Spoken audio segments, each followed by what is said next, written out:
আসসালামু আলাইকুম, স্বাগতম আপনাকে আমার চ্যানেলে। বর্তমানে খামারিদের জন্য এক আতঙ্ক হয়ে দাঁড়িয়েছে এলএইচডি বা ল্যাম্পি স্কিন ডিজিজ।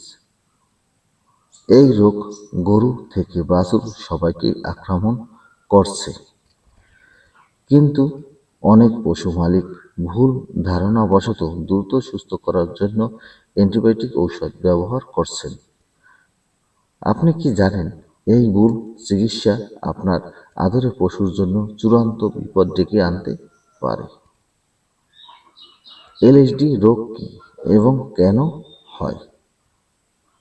এলএইচডি একটি ভাইরাসজনিত রোগ। এটি ক্যাপসিপক্স ভাইরাস দ্বারা ছড়ায়। এটি মূলত মশা, মাছি এবং আইটারি কামড়ের মাধ্যমে এক পশু থেকে অন্য পশুতে ছড়ায়।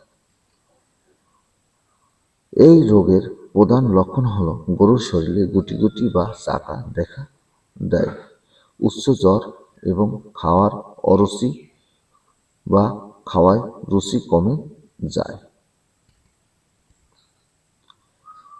অ্যান্টিবায়োটিকের বিপদ। অনেকেই মনে করে পশু অসুস্থ হলে অ্যান্টিবায়োটিক দিলে দ্রুত সুস্থ হবে, কিন্তু এলএইচডি একটি ভাইরাসজনিত রোগ, আর অ্যান্টিবায়োটিক কাজ করে ব্যাকটেরিয়াজনিত রোগের বিরুদ্ধে। তাই এলএইচডি রোগ সরাসরি অ্যান্টিবায়োটিক ব্যবহার করলে কোনো লাভ তো হয়ই না, উল্টো পশুর শরীরে রোগ প্রতিরোধ ক্ষমতা কমে যায়। এর ফলে রোগের প্রকোপ আরও বেড়ে যেতে পারে এবং পশুর মৃত্যু হতে পারে। ভুল অ্যান্টিবায়োটিক ব্যবহার কারণে বাছুরের মৃত্যুর সবচেয়ে বেশি হয়। বাছুরের ঝুঁকি ও যত্ন। এলএইচডি রোগের বড় গরুর তুলনায় ছোট গরু বা বাছুরদের সমস্যা অনেক বেশি। তাদের রোগ প্রতিরোধ ক্ষমতা কমে থাকায় ভাইরাসটি তাদের শরীরে দ্রুত ছড়িয়ে পড়ে।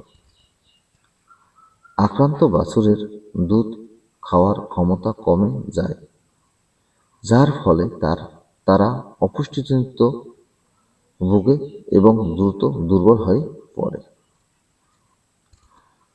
বাছুরের ক্ষেত্রে এলএইচডি রোগের মৃত্যুর হার বড় গরুর চেয়ে বহুগুণ বেশি। তাই বাছুরের আক্রান্ত হলে সাথে সাথে তাকে মা গরু থেকে আলাদা করে বিশেষ তত্ত্বাবধানে রাখতে হবে। আপনি কি করবেন? পশু আক্রান্ত হলে সাথে সাথে একজন রেজিস্টার্ড পশু চিকিৎসকের পরামর্শ নিন। চিকিৎসকের পরামর্শ অনুযায়ী জ্বরের ও জন্য প্যারাসিটামল বা ব্যথানাশক ঔষধ এবং শরীরের গুটিগুলোর জন্য সঠিক মলম বা জীবাণুনাশক ব্যবহার করুন। পশুকে প্রচুর পরিমাণে পরিষ্কার পানি এবং সুষম খাবার খাওয়ান। এলএইচডি রোগে গরুটি আক্রান্ত হলে কি করবেন না? নিজে নিজে কোনো অ্যান্টিবায়োটিক ঔষধ দেবেন না, ভুয়া চিকিৎসকের কথা শুনবেন না, আক্রান্ত পশুকে সুস্থ পশুর সাথে রাখবেন না।